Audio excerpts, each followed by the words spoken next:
All right, now we're going to jump into purchase materials. Click that tab. Brings me here. Again, as you can see, everything works the same. It's got the list. It's got the add button. Everything is built so it's very rudimentary and simple. We try to make it as easy as possible. Click add purchase. All right, so this is going to be typically the same, kind of the same as what we've been doing with a little addition. Our store name. So if I buy something from a Home Depot or I order something, I know Above Ceiling Guys, you guys order stuff and have it shipped in. That's where we're going to put this in. Anything that we're buying outside of FDS. FDS orders stuff, it's going to be on the FDS account. If we're adding things that weren't quoted for or that we're using the credit card for, it's going to go here. So I'm going to say I went to Home Depot. That's the name of my store. I'm going to put the total of the receipt here. And then I take a picture of my receipt. The picture works the same as any other pictures. You click the box, take the picture, say yes. Simple, just like we take pictures of doors, dampers, fire stopping, whatever. So we have all that. And we can add the material that we bought.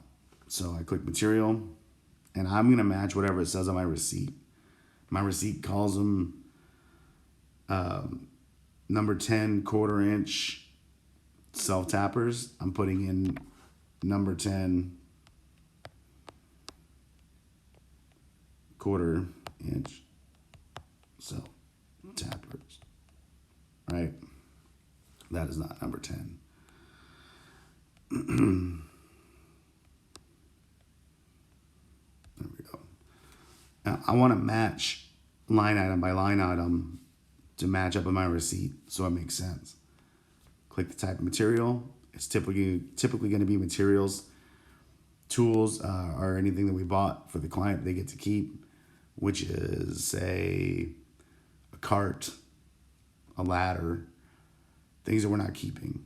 We would choose tools. Or things that get used on that project only that we're actually going to charge the client for, we would click tools. But typically it's going to be materials. So I have materials. I got 3 boxes of those screws. Done. Save. Add another material, and I can continue on, continue on, continue on. The one thing that you do have to remember is just because I'm putting it in here, if I use my credit card to buy this, it still has to go to my Expensify. I don't get a reprieve because I'm putting it in here.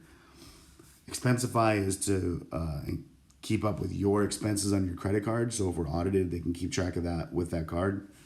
This is for an accounting situation for billing purposes. So they're the same, but they're separate, right?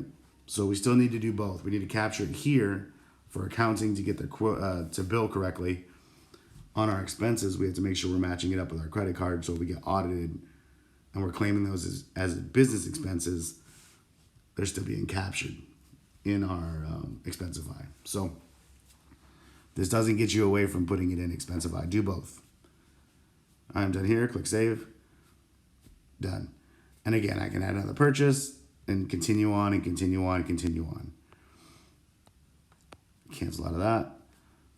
So it's really simple, guys.